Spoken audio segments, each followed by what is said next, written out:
Hello guys, welcome to my channel autism and music. मैं हूं कोमल Thakur and आज बात करेंगे गाइस कि कौन से ऑटिस्टिक बच्चों को हम लोग वर्बल ऑटिस्टिक बच्चे बोलेंगे और किसको हम लोग नॉन वर्बल ऑटिस्टिक चाइल्ड बोलेंगे। तो इसका जो कन्फ्यूज़न है वो हम लोग डिस्कस करेंगे और मैं ये भी डिस्कस करूँगी कि अर्नब का जो लैंग्वेज डेवलपमेंट अभी तक है वो कैसा है और कौन सी मुश्किलें मुझे अभी आ रही हैं, पहले कैसा था, अभी कैसा चल रहा है उसका, और मेरा क्या एक्सपीरियंस है वो भी मैं आपके साथ शेयर करूंगी। तो चलिए सबसे पहले हम लोग वर्बल और नॉन वर्बल की बात करते हैं। तो वर्बल का तो गाइस सबको पता है कि बच्चा अपनी नीड्स को, अपनी फीलिंग्स को बोलकर एक्सप्रेस करता है, तो वो वर्बल ऑटिस्टिक चाइल्ड है। जबकि नॉन वर्बल ऑटिस्टिक बच्चे जो होते हैं वो बोल नहीं पाते हैं एंड इसके लिए जनरली 5 इयर्स तक का जो एज लिमिट है वो रखा गया है कि 5 इयर्स से पहले अगर बच्चा बोल लेता है तो ठीक है। अगर 5 इयर्स तक बच्चा नहीं बोलता है तो उसको फिर नॉन वर्बल कैटेगरी में डालते हैं। एंड अब बात करते हैं गाइस कि एक्चुअली में जब बच्चे का पूरा फिजिकल ठीक है, मतलब उसके गले में प्रॉब्लम नहीं है, वोकल कॉर्ड्स में प्रॉब्लम नहीं है, तो फिर भी वो बच्चा बोल क्यों नहीं पाता है, वो क्यों नॉन वर्बल रहता है। तो इसके पीछे बहुत सारे रीज़न हैं गाइस। नंबर 1 पर रीज़न आता है एप्रेक्सिया, जो एक तरह का स्पीच डिसऑर्डर होता है। एंड इस डिसऑर्डर में होता क्या है गाइस कि बच्चा अंडरस्टैंड करता है, उसको पता भी है कि मुझे क्या बोलना है, वो कम्युनिकेट कर सकता है, बट वो अपने नीड्स को बोलकर एक्सप्रेस नहीं कर पाता है। मतलब एप्रेक्सिया की वजह से जो ब्रेन है वो हमारे माउथ मसल को मैसेज कन्वे नहीं कर पाता है, जिसकी वजह से ब्रेन में जो इंफॉर्मेशन है, ब्रेन में जो बच्चा सोच रहा है, उसको वो वर्ड्स नहीं दे पाता है। तो ये कुछ इस तरह का, ये जो एप्रेक्सिया स्पीच डिसऑर्डर है इस तरह का होता है। तो ये भी कई बार ऑटिस्टिक बच्चों में प्रेजेंट होता है। सेकंड रीज़न ये होता है गाइस कि कई बार ऑटिज़म के सिम्टम ही इतने सिवियर होते हैं, जैसे जनरली मॉडरेट टू सिवियर में आप देखोगे तो नॉन वर्बल कैटेगरी ज़्यादा आती है। तो सिम्टम ही इतने ज़्यादा सिवियर होते हैं कि बच्चा आसपास के वर्ड, जो हमारा आउटर वर्ड है, उसको वो ऑब्जर्व ही नहीं करता है, या अपने अडल्ट की कन्वर्सेशन की तरफ उसका कोई ध्यान नहीं होता है, उसका इंटरेस्ट नहीं होता है, लॉस्टिंग ज़्यादा है। मतलब सिवियर जो ऑटिज़म की तरफ, मॉडरेट टू सिवियर में जो बच्चे आते हैं उनमें ये प्रॉब्लम आती है। तो उस वजह से भी वो अपनी जो कम्युनिकेशन स्किल है, या फिर हम बोल सकते हैं लैंग्वेज को डेवलप नहीं कर पाता है। थर्ड रीज़न ये होता है कि कई बार हमारे जो माउथ मसल हैं वो वीक होते हैं, जिसकी वजह से भी वो स्पीच जो है वो बच्चे का डेवलप नहीं हो पाता है। तो उसमें आपका स्पीच थेरेपिस्ट हेल्प करता है। कई बार ओरल मोटर एक्सरसाइज बच्चे को करवाई जाती हैं, तो बच्चे का स्पीच जो है वो धीरे धीरे डेवलप होने लगता है। तो ये 3 मेन रीज़न हैं नॉन वर्बल ऑटिज़म के लिए। तो अब बात करते हैं गाइस कि अगर बच्चा नॉन वर्बल है तो क्या वो कम्युनिकेट कर सकता है। अगर बच्चा नॉन वर्बल है तो इसका मतलब ये है कि उसका आईक्यू लेवल कम होगा। अगर बच्चा नॉन वर्बल है तो इसका मतलब ये है कि वो कभी नहीं बोल पाएगा। तो इनके ऊपर हम लोग बात करते हैं। तो सबसे पहला पॉइंट मैंने बोला कि अगर बच्चा नॉन वर्बल है तो इसका मीनिंग ये नहीं है कि बच्चे का आईक्यू लेवल कम है, इसकी वजह से वो नॉन वर्बल है। तो फर्स्ट, उसका आईक्यू लेवल हायर हो सकता है, अच्छा हो सकता है, तो वो बात आपको दिमाग में नहीं रखनी है। सेकंड, बच्चा अगर नॉन वर्बल है तब भी वो कम्युनिकेशन कर सकता है, उसको हम लोग बोलते हैं non verbal communication skill. Means बच्चे का अंडरस्टैंडिंग है, उसको पता है मुझे क्या बोलना है, वो अपनी नीड को एक्सप्रेस कर सकता है, but only the thing is that कि वो उसको वर्ड्स नहीं दे पा रहा है, वो बोल के एक्सप्रेस नहीं कर पा रहा है उसको, तो लेकिन फिर भी वो कम्युनिकेट करता है। तो 3 तरीके हैं जिससे वो कम्युनिकेट कर सकता है। सबसे पहला, रिटन। मैंने पहले बोला कि अगर नॉन वर्बल ऑटिस्टिक चाइल्ड है तो इसका मतलब ये नहीं है कि उसका आईक्यू लेवल लो है और वो स्टडी नहीं कर सकता है या फिर वो राइटिंग नहीं सीख सकता है। और मेरे सामने एक एग्जाम्पल है, इनफैक्ट वो मेरी फ्रेंड है। वो बच्चा एकेडमिक में अर्नब से कहीं ज़्यादा बेटर है, राइटिंग करता है, सब कुछ करता है। तो आप इस बात के ऊपर बिल्कुल ना जाएं कि मेरा बच्चा नॉन वर्बल है, उसको तो अंडरस्टैंडिंग नहीं है, उसका IQ लेवल भी लो है, वो बोल भी नहीं पाया, तो आप उसका जो मतलब उसका लर्निंग प्रोसेस है उसको आप स्टॉप कर दो। तो प्लीज़ इस तरफ आपको कभी नहीं जाना है, क्योंकि अगर आप ऐसा करेंगे, उसके लर्निंग प्रोसेस को आप स्टॉप कर दोगे गाइस, तो आपको तो मुश्किल होगी ही, क्योंकि आप उसको कुछ भी नहीं सिखाओगे। उधर बच्चा कम्युनिकेट कर सकता है लेकिन वो सिर्फ बोल नहीं सकता है। तो आप दोनों एक दूसरे की जो बात है, एक दूसरे की जो फीलिंग्स है, नीड्स हैं, उनको कैसे समझोगे? तो मेरा बोलने का मतलब ये है कि बच्चा अगर नॉन वर्बल भी है तब भी उसका जो लर्निंग प्रोसेस है आपको कैरी ऑन करना है, ताकि बच्चा सिर्फ बोलने पर डिपेंडेंट ना रहे बल्कि दूसरे तरीकों से कम्युनिकेट कर सके, लाइक साइन से कम्युनिकेट कर सके। जैसे कि ऑटिस्टिक बच्चे हमारे शुरू में करते हैं, पानी पीना है तो हाथ पकड़ के पानी की टंकी के पास ले जाते हैं, या बिस्किट खाना है तो हाथ पकड़ के बिस्किट के पास ले जाते हैं। तो ये जो साइन लैंग्वेज है इसको बच्चा यूज़ कर सकता है कम्युनिकेशन के लिए। थर्ड, अभी कुछ बोल रहे हैं कि रिसेंटली कुछ डिजिटल इलेक्ट्रॉनिक डिवाइस ऐसे हैं या फिर कुछ ऐप्स हैं जिनको ऑटिस्टिक बच्चे यूज़ कर सकते हैं, जो नॉन वर्बल ऑटिस्टिक बच्चे हैं, और उनके ज़रिए जो है वो कम्युनिकेट कर सकते हैं। तो मे भी फ्यूचर में ये चीज़ें जो है वो वाइड लेवल पर यूज़ हो और नॉन वर्बल ऑटिस्टिक बच्चों को इसमें हेल्प हो। तो आई थिंक आपको ये बात हमेशा याद रखनी है कि मैं पहले से ही बोलती हूँ कि इस चीज़ के ऊपर नहीं जाना है कि बच्चा क्या नहीं कर सकता है या उसमें क्या डिसेबिलिटी है। हम लोगों को हमेशा ये सोचना है कि जो बच्चा कर सकता है उसको हम लोगों को अच्छे से इम्प्रूव करना है। तो आप कभी भी इस चीज़ से डिमोटिवेट मत होइए कि बच्चा नॉन वर्बल है और मेरा बच्चा कभी बोल नहीं पाएगा और बस आप वहीं पे सब कुछ ख़त्म करके बैठ जाओ। आपका तो पता नहीं गाइस, लेकिन उस बच्चे की लाइफ और भी ज़्यादा प्रॉब्लम में आ जाएगी। जबकि अगर आप उसको लर्निंग प्रोसेस उसका कंटिन्यूस रखते हो तो उसका IQ लेवल भी हाई हो सकता है, वो भी कुछ प्रोफेशन में अच्छा कर सकता है, कल को वो कुछ अपनी इनकम कमा सकता है, वो भी कुछ अच्छा कर सकता है। तो अगर आप सोचो, आप स्टार्टिंग में ही सब कुछ ख़त्म करके बैठ जाओगे अगर आप ये सोच के डिमोटिवेट हो रहे हो या फ्रस्ट्रेशन में आ रहे हो कि मेरा बच्चा बोल नहीं रहा है, जबकि वो सब कुछ कर सकता है, बस सिर्फ बोल नहीं सकता है। सिर्फ एक कमी की वजह से आप उसका सब कुछ स्टॉप मत करो। तो मुझे नहीं लगता कि आपको नॉन वर्बल ऑटिज्म से इतना डरना चाहिए। अगर बच्चा रिटन में कम्युनिकेट कर सकता है, बच्चा साइन लैंग्वेज में कम्युनिकेट कर सकता है, बच्चा फ्यूचर में अपना जो प्रोफेशन है उसमें अच्छा कर सकता है, कुछ एक्स्ट्रा ऑर्डिनरी कर सकता है, तो इस चीज़ की क्या अहमियत बच जाती है गाइस? कोई अहमियत नहीं रहेगी कि वो बोल नहीं पा रहा है। नेक्स्ट क्वेश्चन आता है कि नॉन वर्बल ऑटिस्टिक बच्चे जो होते हैं क्या वो कभी बात कर पाएंगे, क्या वो कभी बोल सकते हैं? तो मैं हमेशा बोलती हूँ कि ऑटिज़म हमेशा सरप्राइज़ देता है। तो नॉन वर्बल ऑटिस्टिक बच्चों को भी देखा गया है कि वो इवन एडोलसेंस एज में जाके भी कई बार बच्चे बोलने लग जाते हैं। बिकॉज गाइज वोकल कॉर्ड्स में कोई प्रॉब्लम नहीं होती है, फिजिकली उनको कोई प्रॉब्लम नहीं होती है, तो कुछ भी मिरेकल हो सकता है। तो ये लास्ट में मैंने पॉइंट रखा है आपको कि मतलब सारे जो नॉन वर्बल ऑटिस्टिक बच्चे होते हैं, मतलब सारे तो फ्यूचर में नहीं बोल पाते हैं, बट 40% नॉन वर्बल ऑटिस्टिक बच्चे हैं, उनको भी देखा गया है कि कई बार उन्होंने एडोलसेंस एज में जाके भी बोलना शुरू किया है। तो सेकंड पॉइंट कि आपको होप नहीं छोड़नी है। तो उनका जो लर्निंग का प्रोसेस है, जो आप स्पीच उनको सिखा रहे हो, पॉइंटिंग से वो लोग सीख रहे हैं, तो वो आपको जारी रखना है। डेफिनेटली उससे बेनिफिट होगा। तो इस चीज़ को हमेशा आप याद रखिए।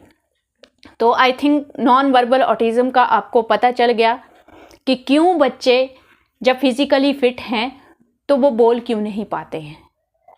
वो बोल नहीं पाते हैं गाइज क्योंकि उनका जो ब्रेन है वो उनके माउथ मसल को कई बार मैसेज कन्वे नहीं कर पाता है, जिसकी वजह से बच्चा बोल नहीं पाता है, या कई बार उनके ऑटिज़म के जो सिम्टम हैं वो ज़्यादा सिवियर हो जाते हैं, या कई बार ऑटिज़म जो माउथ मसल हैं वो वीक होते हैं।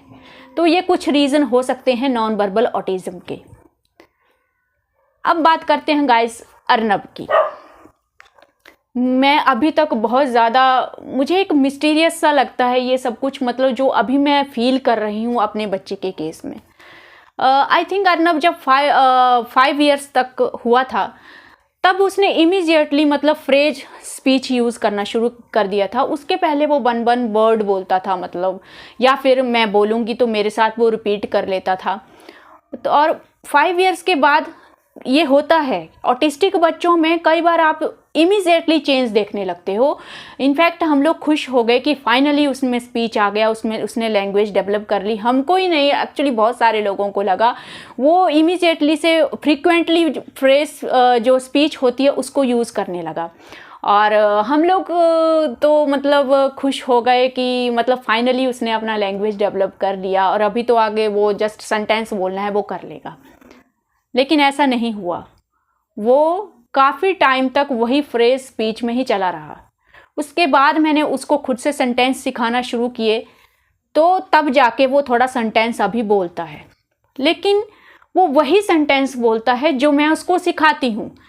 कई बार वो अपनी बात को मुझे समझाना चाहता है, उसके मुंह में वर्ड्स तो हैं लेकिन वो सेंटेंस नहीं बना पाता है, या उसको भी नॉन वर्बल ऑटिस्टिक बच्चे की तरह कई बार ऐसी प्रॉब्लम होती है। वो मेरे मुंह के सामने आके जो भी उसके हैं मतलब चॉकलेट अगर उसने पकड़ा है तो उसको आदत है खोलने से पहले मुझे पूछता है कि खाना है कि नहीं है, तो वो खड़ा हो जाएगा, मम्मी मम्मी चॉकलेट।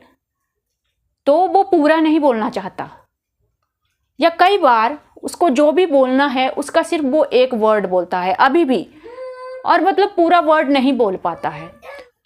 तो वो पूरा वर्ड नहीं, पूरा जो सेंटेंस है वो नहीं बोलता है। अब आप खुद बताओ गाइस, जब उसको पता होता है, अगर मैंने उसको पहले से वो सेंटेंस सिखाया है तो वो यूज़ कर लेगा, तब भी मुझे उसको बोलना पड़ेगा कि तुम पूरा बोलो मम्मी जी, फिर वो पूरा बोलेगा। और कई बार ऐसा होता है कि उसको कुछ बोलना है और मुझे मैक्सिमम टाइम पता होता है कि वो क्या पूछने वाला है या क्या बोलने वाला है, मैं थोड़ा गैस कर लेती हूँ उसको। तो कई बार क्या होता है, मेरे मुंह के सामने खड़ा हो जाएगा, कुछ नहीं बोलेगा, सिर्फ मुझे बोलेगा मम्मी जी बार बार, मैं नहीं सुनूंगी तो भी, लेकिन आगे से कुछ नहीं बोलेगा वो। तो ये एक फ़र्क है गाइस। आप नॉन वर्बल ऑटिस्टिक बच्चे में भी ये देख सकते हो कि मैक्सिमम बच्चे जो हैं वो अब जब आपकी आइज़ में देख रहे हैं और आपको लग रहा है कि बच्चा कुछ बोलना चाह रहा है, इसका मतलब वो कम्युनिकेट करना चाह रहा है, लेकिन वो उसके पास या तो वर्ड्स नहीं है या लैंग्वेज उसकी जो डेवलप नहीं हो रही है, या फिर सेम प्रॉब्लम उसका ब्रेन जो है वो माउथ मसल को मैसेज नहीं दे रहा है। तो कुछ भी प्रॉब्लम हो सकती है। अर्नब के केस में जो मुझे प्रॉब्लम लगती है वो है उसका लैंग्वेज डेवलपमेंट, मतलब जो उसको बोलना है उसको एक प्रॉपर लैंग्वेज में वो कन्वर्ट नहीं कर पाता है उस चीज़ को। उसके बाद अगर मैं थोड़ा इंसिस्ट करूँगी, मुझे पता है कि वो थोड़ा बोल सकता है, तो उसके बाद जब वो सेंटेंस बोलता है तो उसमें हमेशा एरर होती है। जो में, को, ने, ये सारे जो वर्ड्स हैं वो आगे पीछे होते हैं, मतलब सेंटेंस रॉन्ग होता है। मैक्सिमम टाइम ऐसा होता है।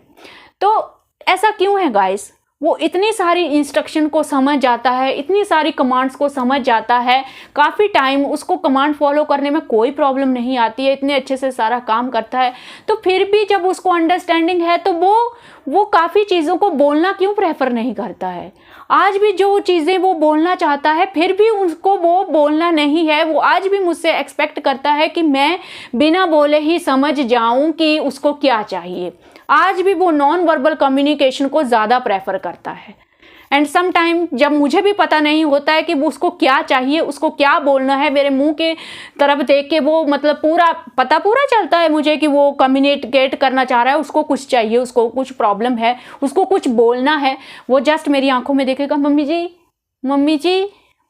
और जब मैं नहीं समझ पाती हूँ, आप ऐसा तो ऑब्वियस होगा ही, मतलब ऐसा कई बार होगा कि आप नहीं समझ पाओगे कि बच्चा क्या बोलना चाह रहा है, तो फिर मैं भी नहीं समझ पाती हूँ, तो वो थोड़ी देर कोशिश करके फिर गुस्से से बाहर निकल जाता है, वहाँ से चला जाएगा, बाहर जाके चिल्लाएगा और एग्रेशन में आएगा थोड़ा। फिर मैं थोड़ा सा काम करके कोशिश करती हूँ शांत करके कि देखूँ तो सही उसको क्या प्रॉब्लम है। बहुत कोशिश करने के बाद कहीं जाके कुछ हिंट मिलता है, उसके बाद मैं उसको एक सेंटेंस प्रॉपर उसको सिखाती हूँ।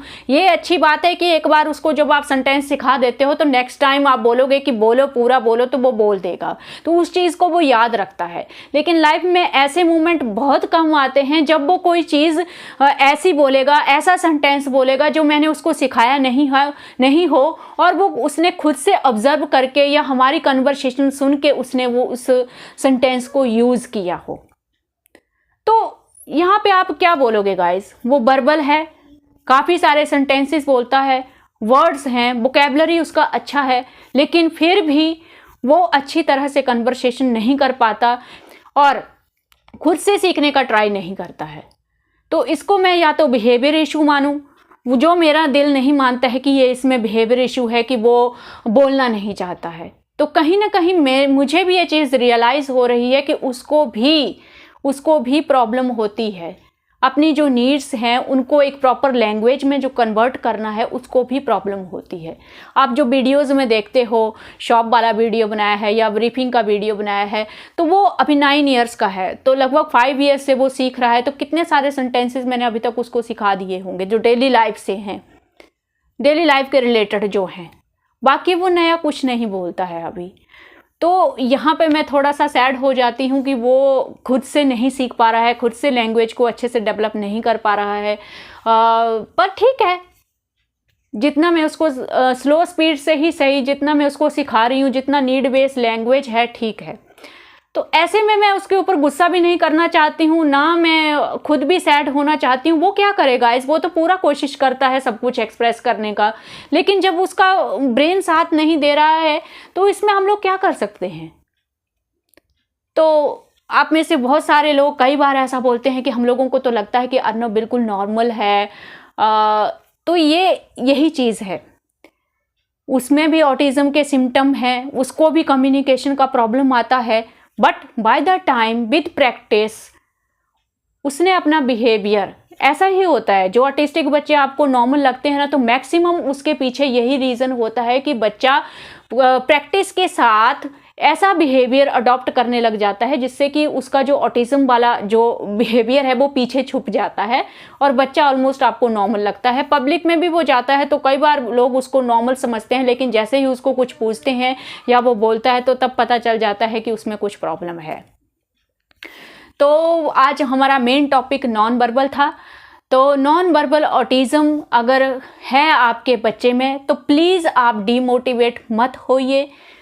बच्चा बहुत अच्छा कर सकता है, वो बच्चा भी एक्स्ट्रा ऑर्डिनरी कर सकता है। और ये कहीं नहीं लिखा है कि नॉन वर्बल ऑटिस्टिक बच्चे का IQ कम होता है या वो कुछ नहीं कर सकता है। इवन ये भी देखा गया है कि ये बच्चे भी एडोलसेंस एज में जाके भी अपना स्पीच डेवलप कर सकते हैं। तो मैं तो होप कभी नहीं छोड़ती हूँ, मैं हमेशा होप लगा के बैठती हूँ कि अर्नव कभी ना कभी तो अपना लैंग्वेज बहुत अच्छे से डेवलप करेगा और पूरा फ्लो में बोलेगा। तो मैंने तो होप नहीं छोड़ी है गाइस। तो मैं तो फुल मेहनत करती हूँ उसको डेली, जो भी वो बोलना चाहता है। तो आप लोग भी अपने बच्चे का हेल्प कीजिए। उनका जो लर्निंग प्रोसेस है वो आपको स्टॉप नहीं करना है जस्ट एक फैक्ट की वजह से कि वो बच्चा बोल नहीं पा रहा है। तो प्लीज़ आप इस बात को याद रखिए और प्लीज़ डीमोटिवेट मत होइए। So thank you for today.